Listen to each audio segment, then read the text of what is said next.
Quickly discuss narcissism, also known as narcissistic personality disorder, NPD. For this section, we are going to use the same scriptures that we used for the red flags. I want you to meditate on that because it applies just the same.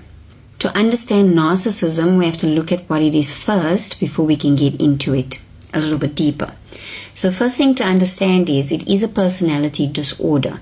It's not a characteristic, which means that it developed due to a childhood trauma. It's generally revolving around a caregiver. This caregiver was either abusive or neglectful towards the child, and also a disciplinarian in some cases.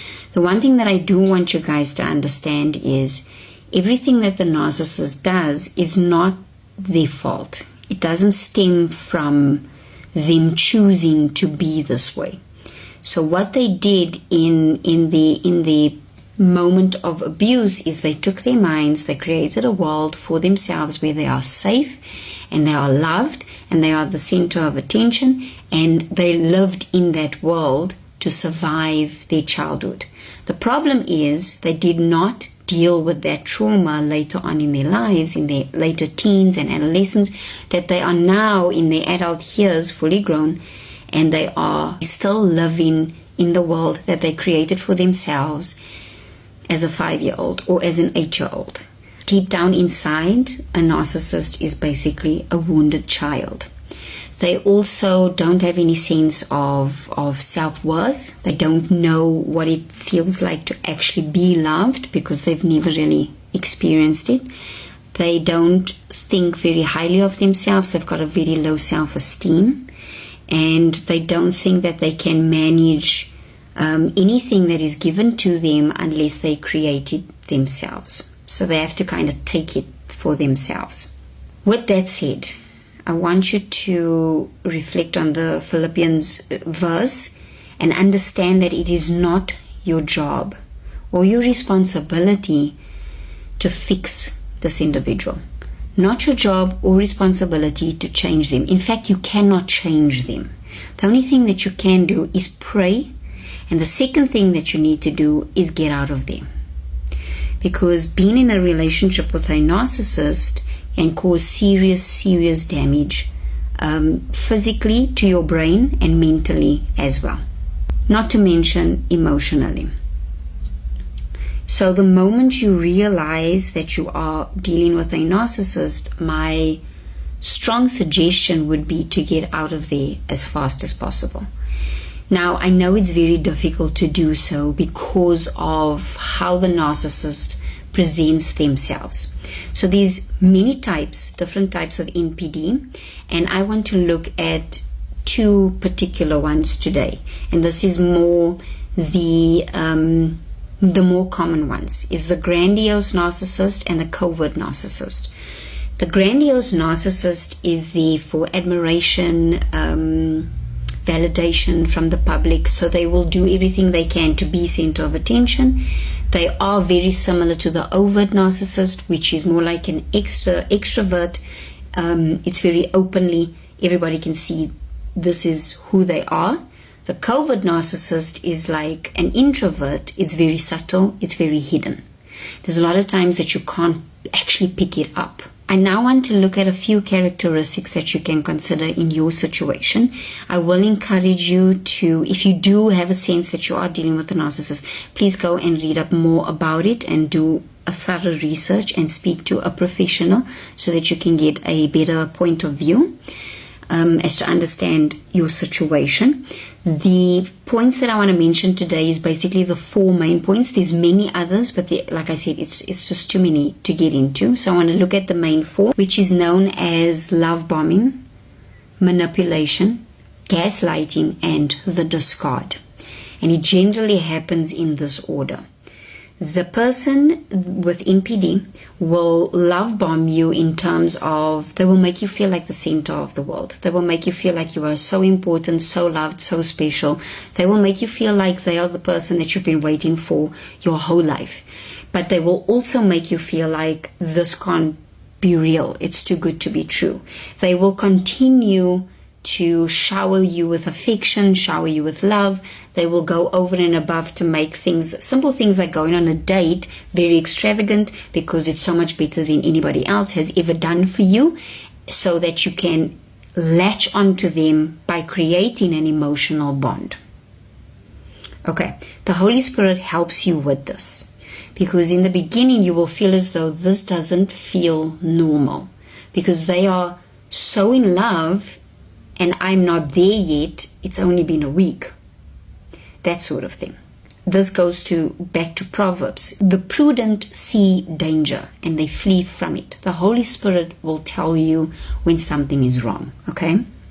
Now let's move on to manipulation. Manipulation has the same reasoning as love bombing. They want to bond with you emotionally. The only difference is manipulation is singled out. So they generally find something that they are really good at. Some might be really good at dating. So they will do extravagant dates. And most of the case, it is usually through sexual intercourse. Because it is easier for you to bond with somebody when you are physically vulnerable. Okay, the reason why they are manipulating you is because they want you to do whatever they want, whenever they want. In other words, they want you to accept who they are when they show you their true self. Let's quickly move on to gaslighting. Gaslighting actually comes from back in the day, like years ago, where they used to use gas lamps for light. And it has a knob where you can adjust for the brightness of the flint. So this husband, what he done was he turned it down to a point where it looked like it was glitching. And the wife asked him, can you see that? Like there's something wrong with the lamp. And remember, in this day, the wives did not care about that. The wife's responsibility was just to cook for the family and to make sure and take care of the household and to see to the children. The workings of the house was not a woman's responsibility. It was the man's. So she'd look at him and she'd say, can you see that? And he would deny it and say no. He did this for a week. The following week he would turn it down a little bit more. So the glitching will turn into a really fast flicker. Okay? She would ask him the same thing and he would say no. And it's all in your mind and whatever. Eventually she started feeling like she's actually losing her mind. He did this over a couple of months, to a point where it started flickering almost like insanely. Like if you look at it long enough, you will get a headache and you'll probably feel a little bit of vertigo, because it's on and off, but it's really fast. And she said, are you sure you cannot see it? And he said, you know what, I think that there's something wrong with you and whatever. And eventually he called the MAD institution, and they came and they collected her. And by this point, because it's been weeks into months, she had lost all sense of reality. Okay. The psychologist at the wards did a lot of study on her to figure out what's going on. And the more she spoke about this lamp, the more they tested it, and they found out that this is what he was actually doing. And it was a good thing that they took her out of the situation, because it was a toxic environment at the time. That's where the term gaslighting comes from. So it basically means when somebody tells you something to make you believe in a different reality. For example, if you're going out and you're in a group of friends and you're all having a fun time, and from your point of view, everybody was having an equal amount of fun. The very next day, your partner is upset with you, and you bring it up and you say, you know, what's the issue? Why are you giving me the cold shoulder? And all of a sudden, your partner says, well, you ruined the evening for everyone. You know for a fact that you haven't. And you know for a fact that what you witnessed and what you experienced isn't exactly the same as what your partner is bringing forward. And your partner will then continue to say things that will convince you that you did actually ruin everybody's night. Now, please understand this. Gaslighting can only happen once they have achieved love bombing and achieved manipulation, because it's that bond, emotional and mental bond, that they need to create in order for you to believe what they say. If a random person comes to you and says, you know, but you ruined it, excuse me, no. It's very difficult to convince you that what they're saying is a true reality, when you know exactly that that's not the case. So please understand that the two need to happen first in order for the gaslighting to take effect. But it's basically them trying to ruin your reality, the way that you see things, to gain control over you. Because the moment you see what is going on, you will get out of there very fast. And lastly, the discard. Now, the grandiose or the overt narcissist generally won't use this tactic. They are more vocal about how they feel, and they really don't mind telling you off. As a matter of fact, they will end up cheating on you and let you find out, and that's how you will end the relationship. They don't take ownership of anything such as ending the relationship. They will make you want to end it yourself. They push you into that direction to wanting to end it yourself, so that when they do come back to you, and I'll explain a little bit later why they do that, when they do come back to you, they want to advertise it as, can you see, it wasn't me. It's them that came back to me, so I was never the problem. It's them that broke up with me. I was never the problem. Because they don't want to take responsibility. They can't take responsibility. In their minds, it doesn't make sense. It doesn't add up. Because remember also, they are a child trapped in their minds at this point. As a child, you had zero responsibility of anything, especially your actions. Okay. So the discard is basically done by the covert narcissist.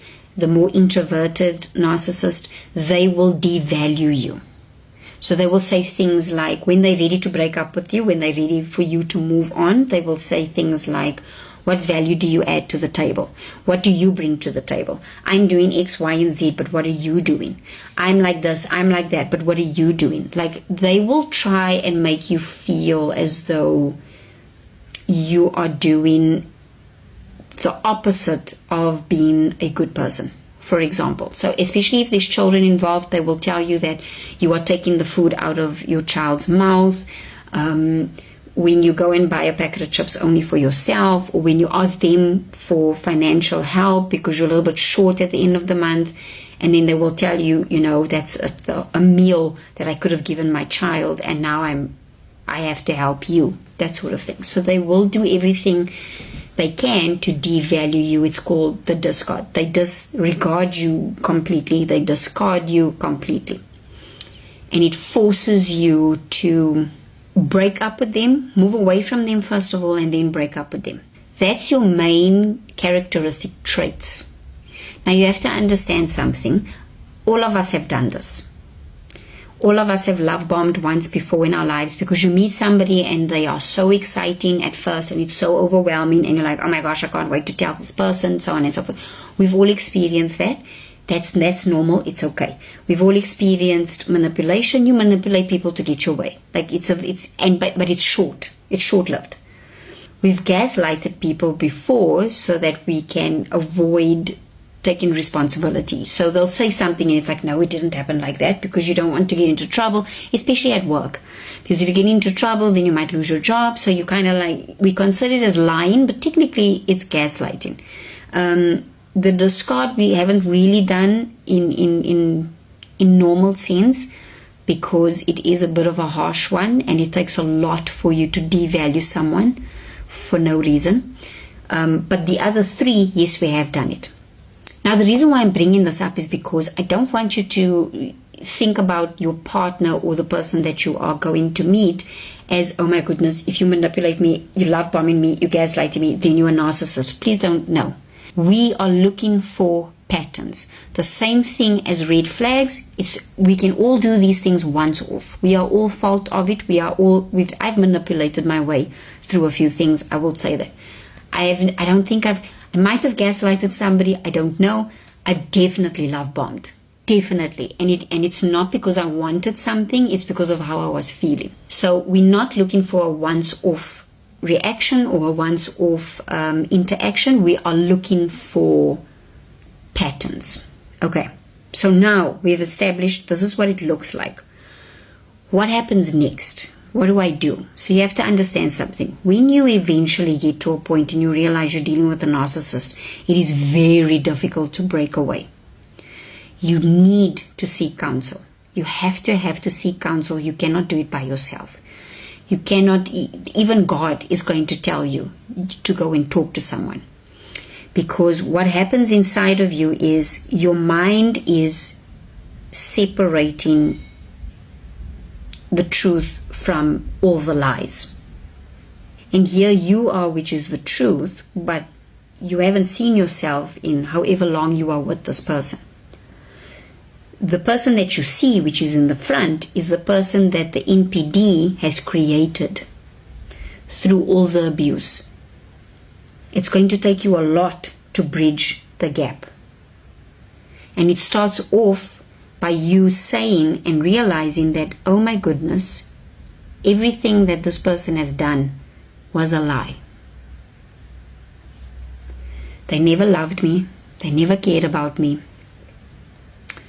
They never wanted this relationship. They never meant what they said when I'm a priority to them. They never meant that. The moment you realize that everything that you have gone through in that space, whether it's a couple of months of dating or a couple of years of dating or marriage, a light bulb goes on. The moment you realize that all of it was fake, you will then discover that you're not the problem. Remember, the gaslighting, the manipulation, the love bombing, the discard, well, particularly those three first, is designed to make you feel like you are in control of the relationship without knowing that you're not actually in control. So when the relationship fails, they will make you feel like you're the reason why it failed. There's something wrong with you. You are not enough. You are the reason why they left. You are the reason why you are getting abused emotionally, mentally, physically. You are the reason why you are being punished by their silence, because that's what they do. When they fight with you, they want to make you feel less of a human than what you are. So they're going to give you the silent treatment because you're not worthy of my presence and you're not worthy of my words. So they will keep it. But in doing so, the point of the punishment is to make you feel less than.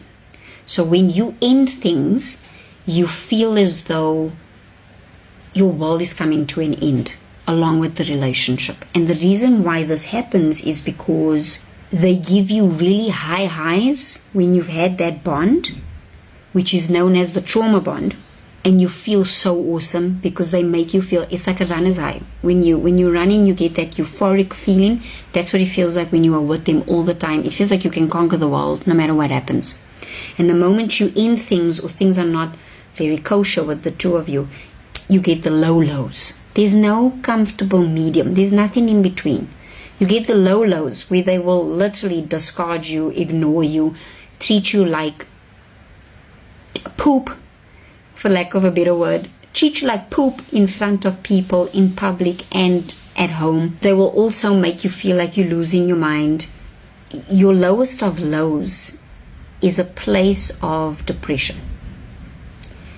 It is a place of misconceptions. It's a place of miscommunication, of lack of understanding. It's a place of loneliness, because their whole point is to strip you from the peace that God has given you, to strip you from the joy that God has given you, to strip you from the freedom that God has given you. They want to take all of that away because that's how they feel. They feel that way on the inside. They want you to feel the same way. With that being said, NPD people tend to be more attracted to stronger individuals. They will not be with a weak person because they've already reached their lowest of lows. That weak person is going to make them feel 10 times worse. They need a strong person because they need to feel good about themselves. And when they're with somebody who is happy, who is content, who is secure, and all this, it's like, yes, let's go. They will be attracted to that person because they need to absorb all their energy so that they can feel good about themselves and leave you drained. And it's a vicious cycle. It keeps going on. That's how they create the trauma bond. The one thing that they can't stand the most is the fact that you are always happy. You are always at peace. You are secure. You don't need something to make you happy. You create your own happiness. It also forms a lot of jealousy inside of them. So they will try their utmost best to break you down 100%. And when they get you to that point, then they will discard you and go and find somebody else. It's known as a new supply. When they are done with that supply, they will put on their facade, they will put on all these different masks. They will act different with you compared to in public. They will be different with you compared to with friends or family. And they will appear as the perfect person. They're so considerate, they're so thoughtful, they're such a good parent, they're such a good friend, they're such a good listener, they are very generous, but behind closed doors, they treat you like poop. And when you try to talk about it, the people that you talk to are generally their people. It's generally their circle of friends or family, because at this point you would have already been isolated from yours. So when you go and you talk to their friends or family, they won't believe you, because what you're saying doesn't make sense to who they are. Who they portray themselves to be in front of people doesn't make sense to what you're saying. And then they will brush it off and say, well, if you're not happy, then why don't you just leave? But you can't, because of that emotional damage, because of that mental abuse, and because of that trauma bond. When you want to leave, you feel so depressed that you want to. So you can't, because it's that low. It's like a drug addict. When you're with them, you get that fix. When you're not with them, you hanging. I don't know what it's called. The after effect, and you lose in your mind, and you want to, like life is, oh my goodness, everything is just falling onto you. That's what it feels like. It's in that moment that you need to realize that it was all a lie. You are not the problem. They are. And that is why you need therapy. Because your therapist will talk you through it. Your therapist will help you understand what the issue is. Your therapist will also take you as far back, hopefully. If they don't, please tell them to.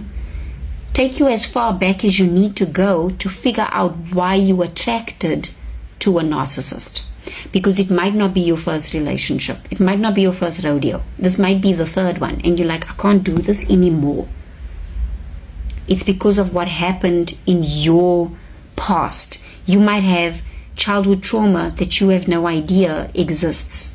And your therapist should take you back there so that you can get rid of that pain to avoid attracting or being attracted to people with NPD.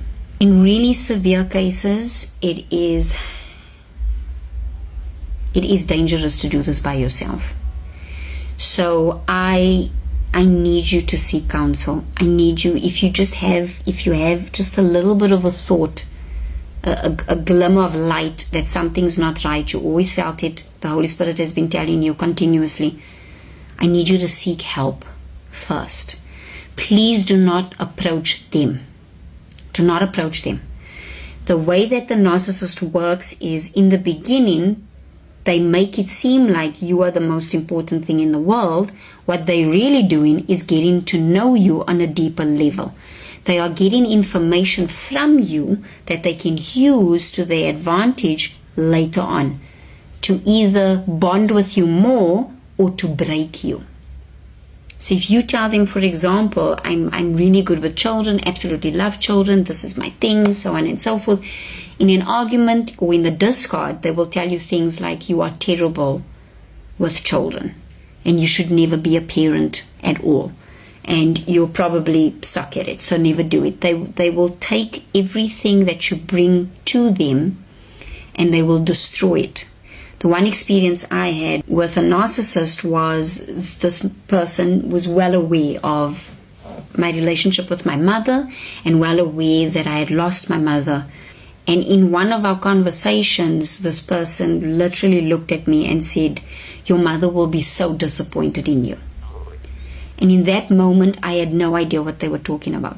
So in that moment, they were gaslighting me, but also broke me with that very important piece of information.